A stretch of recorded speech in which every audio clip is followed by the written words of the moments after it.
Hello, नमस्कार, आदाब और सत श्री अकाल। कैसे हो लवलीज? ये तो आप कमेंट में बता ही दीजिए। और चलिए स्टोरी की शुरुआत करते हैं। स्टोरी का नाम है तू है तो। और ये कहानी अब अपने अंत की तरफ बढ़ती हुई, लेकिन अंत ही तो आरंभ है ना। इससे पहले बस एक छोटी सी गुजारिश, छोटी सी प्यारी सी और बिल्कुल मेरी तरह क्यूट सी। वैसे क्यूट से ज़्यादा हम हॉट कहलाना खुद को पसंद करेंगे, लेकिन चलो ठीक है। अरे ठीक ही है तो स्माइल करो ना, कर दो ना, प्लीज ना, प्लीज प्लीज प्लीज। दिन भर के ऐसे सड़े हुए मुंह बनाने के बाद एक बार स्माइल करने में क्या जाता है। मोदी जी ने तो टैक्स भी नहीं लगाया इस पे, तो कर दो। तो चलिए स्टोरी पर। स्टोरी का नाम है तू है तो। पिछले एपिसोड में हमने जो देखा सो देखा, अब आगे बढ़ते हैं। शाम का समय था और पार्क की घास पर हल्की हल्की धूप बिखरी थी, जैसे दिन अपने आखिरी रंग बच्चों को सौंप रहा था। अंशु आगे आगे भागता झूलों और फिसल पट्टी की ओर दौड़ रहा था। उसकी हंसी हवा में घुलकर पार्क को और मासूम बना रही थी। दूसरी तरफ माया और आयशा उसके पीछे पीछे चल रही थी। माया के चेहरे पर वही ठहराव, वही शांति जो बाहर से पत्थर लगती पर भीतर से नदी की तरह कोमलता सींचती। आयशा उसे देख रही थी, ऐसे जैसे पहली बार देख रही हो। उसकी आंखों में एक जिज्ञासा थी, एक तसल्ली भी। शायद इसलिए अचानक उसने चलना धीमा कर दिया और फिर ठिठक कर माया के बिल्कुल पास आ गई। माया ने हल्की मुस्कान के साथ उससे पूछा, क्या देख रही हैं आप आयशा? आयशा ने कुछ नहीं कहा, बस धीरे से झुककर घास पर बैठ गई और माया को बैठने का इशारा किया। माया उस जगह पर बैठ जाती है और आयशा बस अपना सिर माया की गोद में रख देती है। उसकी पलकों ने थकान की तरह आंखें बंद कर ली, पर उस बंद पलकों के पीछे एक अजीब सा सुकून, एक अजीब सी शांति, जैसे किसी को बहुत लंबे इंतजार के बाद आखिर अपना घर मिल गया हो। माया एक पल को चौंकी, फिर उसके हाथ अनायास ही आयशा के बालों पर चल गए।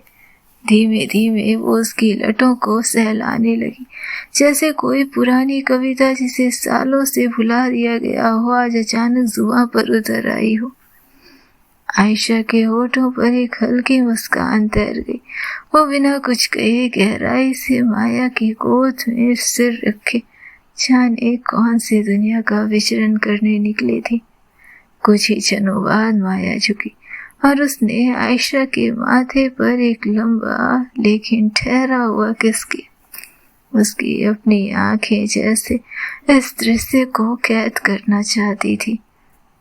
उसकी उंगलियां अब भी आयशा के बालों में अटकी थी। सामने अंशु किलकारी मारकर हंस रहा था, किसी नए दोस्त को पकड़ने में व्यस्त था।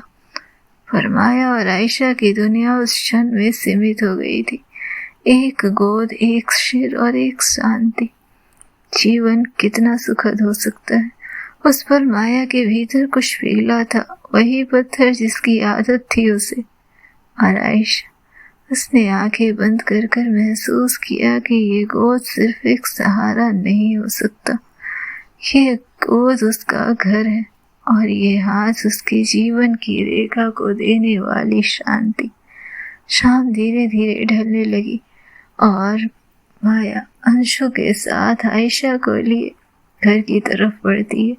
घर की रोशनी में एक अजीब सी नरमी घुली थी और घर में आते एक तरफ जहां माया अपने रीडिंग रूम की तरफ बढ़ गई थी, वहीं दूसरी तरफ आयशा और अंशु के अंदर की एनर्जी अभी भी चरम पर थी।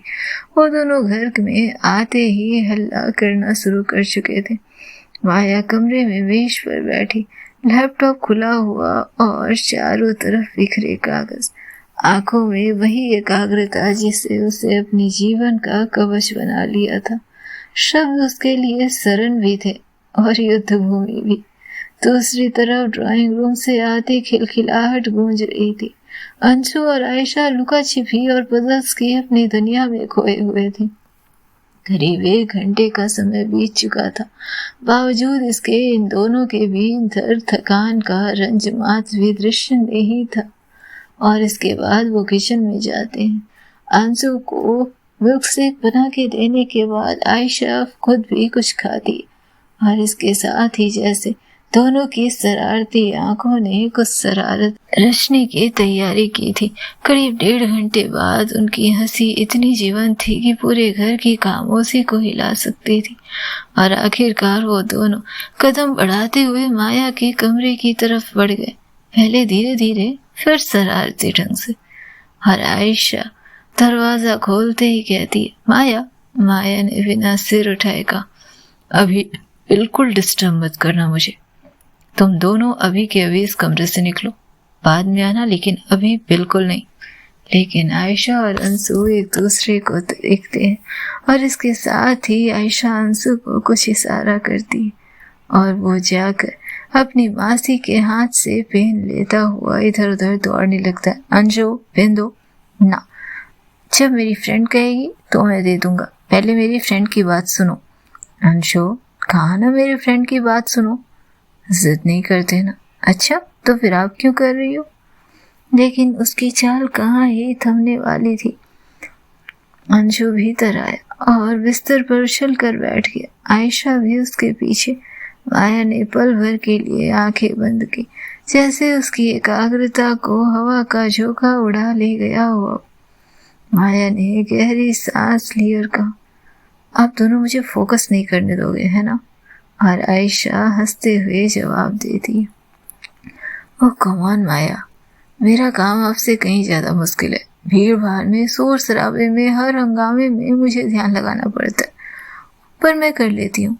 अब इतनी शांति में भी कुछ नहीं लिख पाती, बड़ी अजीब है आप। माया धीरे धीरे नजरें उठाती, आंखों में थोड़ी झुंझलाहट थी मगर एक अनकहा आकर्षण भी। उसने आयशा को देखा, वो सहजता, वो हंसी, वो हल्कापन जो माया के भीतर की जकड़न को ढीला करने में सक्षम था। कुछ पल दोनों की आंखें टकराई। कमरा जिसकी दीवार अब तक स्याही और शब्दों से भरी थी, अब उस खामोशी से भर गई थी जो दो आत्माओं की बातचीत थी।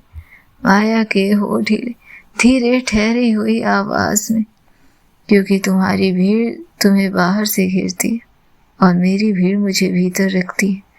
उसे पार पाना इतना आसान नहीं होता आयशा। आयशा उसकी तरफ देखती है। हाँ, मतलब आप लेखिका हैं तो कुछ भी बोल देंगी और ये चीज मैं मान लूंगी, है ना? और मैंने कब कहा कि आप मानिए मेरी बात को? मकसद तो आपका वही था ना? अच्छा, मेरे कहे मकसद को आप बहुत अच्छे से समझती हैं। और क्या? आयशा एकदम साफ आवाज में कहती, इतना भी भारी नहीं है आपका काम, आपको बस लिखना हो, जैसे अदालत में अपनी गवाही, अपनी दलील पेश कर रही हो। देखो माया, दुनिया को बदलना कहानियों से नहीं होता, उसके लिए सच को सामने लाना पड़ता है, बेपर्दा, नंगा, बिना सजावट के।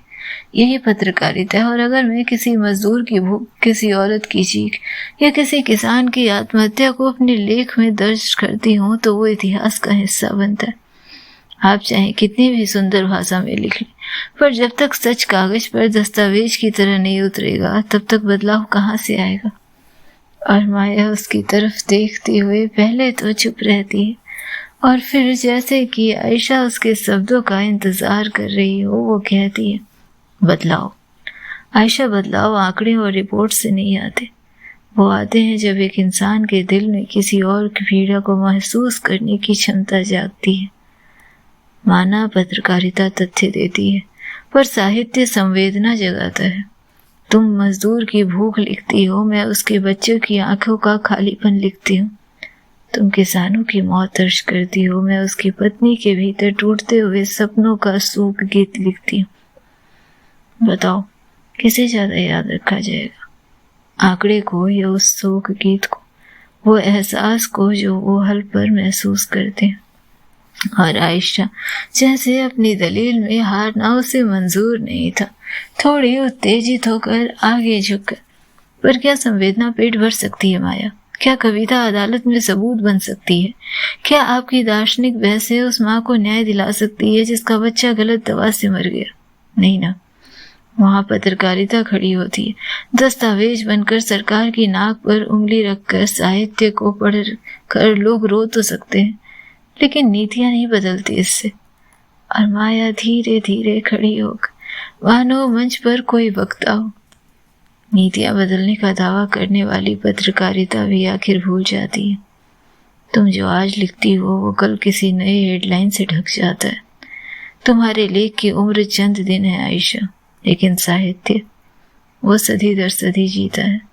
तुम्हारी खबर समाचार है, मेरी कविता स्मृति। समाचार का मूल्य समय तक बंधा है, स्मृति का मूल्य तो शाश्वत है ना। आयशा थोड़ी देर चुप होती, लेकिन फिर भी उसका तर्क देना कैसे ही रुक सकता था। पर सच की स्मृति तभी रहती है जब पहले कोई दर्ज करे माया। आप साहित्यकार हैं, इसलिए आप कल्पना कर सकती हैं, रूपक गढ़ सकती हैं, पर कल्पना की नींव सच्चाई पर टिकी होती है। अगर मैं सच न लिखूं तो आपका दर्शन किस पर टिका होगा? पत्रकारिता बिना साहित्य अधूरी है, पर साहित्य बिना पत्रकारिता हवा में लटकता है। माया गंभीर नजरों से आयशा को देख रही थी और फिर गहरी सांस लेती है। और यही हमारी भिन्नता है आयशा। तुम मानती हो कि सच बाहर है, सड़क पर, खेत में, अदालत में।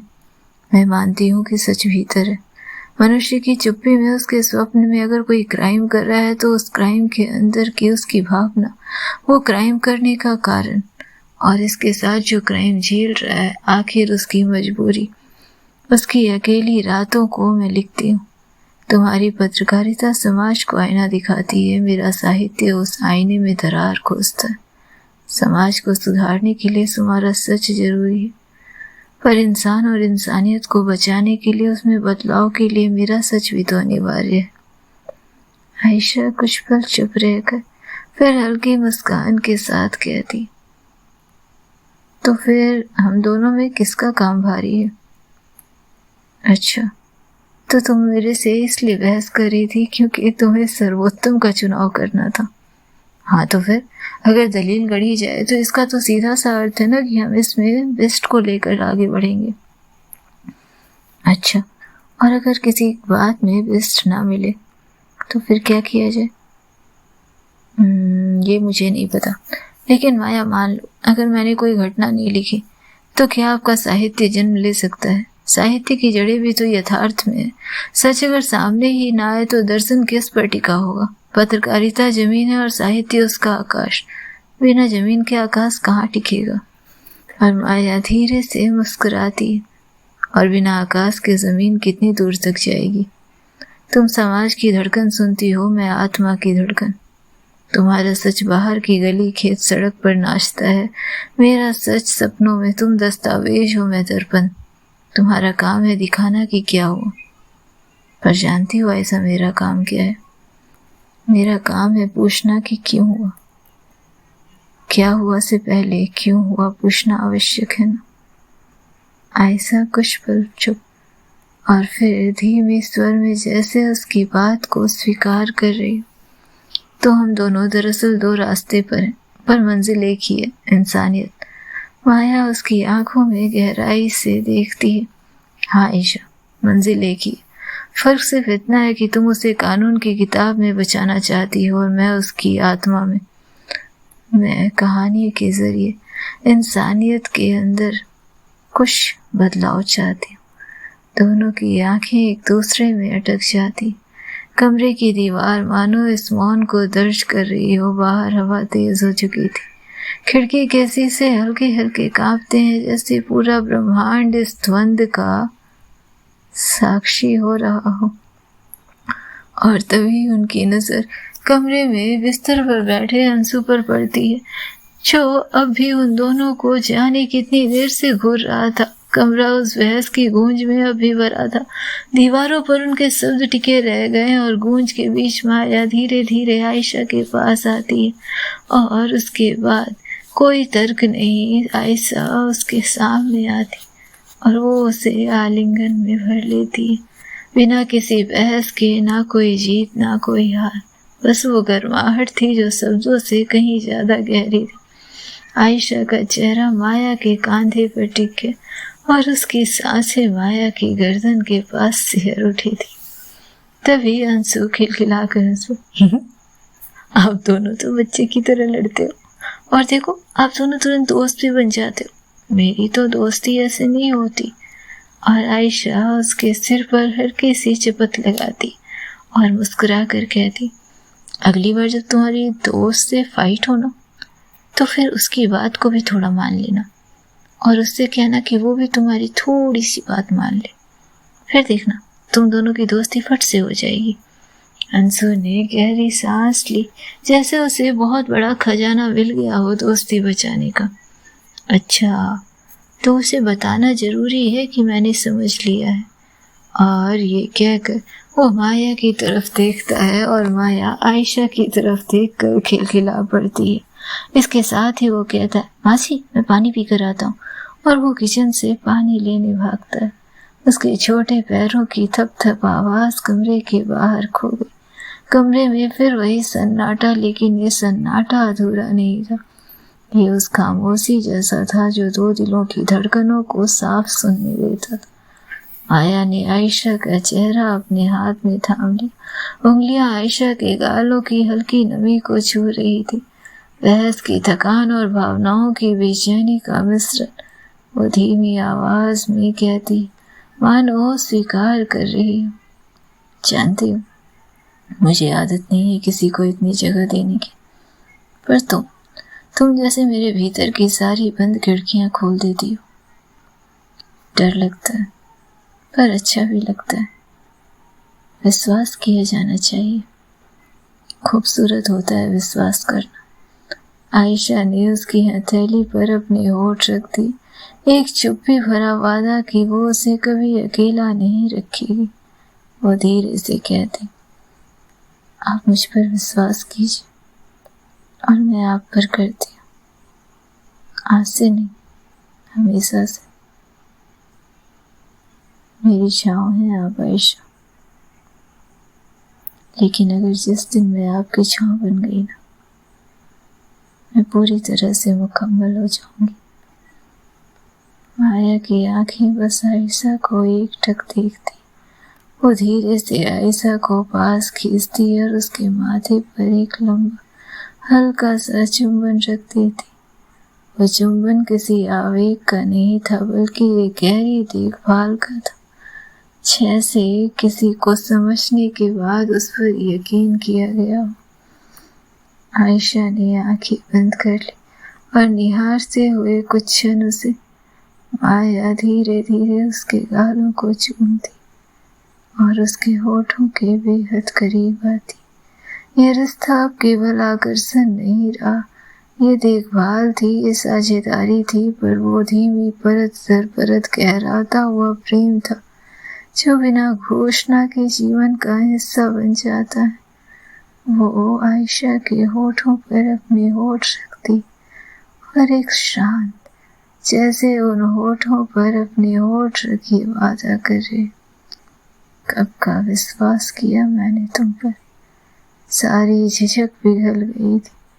आयशा ने माया के होठ पर अपने होठ रखे।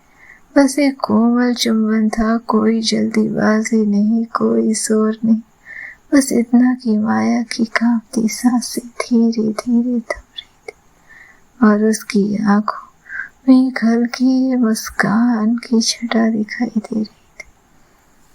आयशा माया के होठों को एक और बार चूमती और उसकी आंखों में देखते हुए कहती, मुझे प्रेम है आपसे माया सहगल, मैं प्रेम करती हूँ आपसे,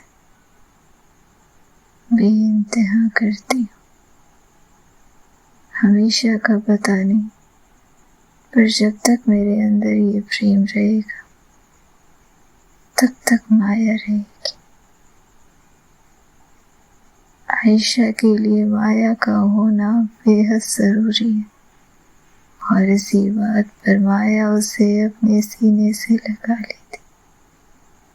और हर माया के लिए एक आयशा जरूरी होनी चाहिए, ताकि माया को ये अनुभव हो कि किसी और दुनिया के बाहर एक खूबसूरत रंग भरी दुनिया है, जहाँ यकीन है, विश्वास है, प्रेम है, समर्पण है और जख्मों पर लगने वाली मरहम भी, जो हर जख्म को भरने की क्षमता रखती। कमरे में बेहद शांति थी, लेकिन जाने क्यों ठंडी हवा सुकून दे रही थी। सांसों में उलझन नहीं थी, माथे पर सिकन नहीं थी, होठों पर बस मुस्कुराहट थी, एक ऐसी मुस्कुराहट जो अनायास ही फैलाती है, बस किसी को याद करते हुए। क्या होना था आगे जानिए सुंदर नेक्स्ट एपिसोड। जब तक कुछ नहीं सोच रहे, मस्त रहे, और इश्क करते रहें जानिए। ठीक है, लवली।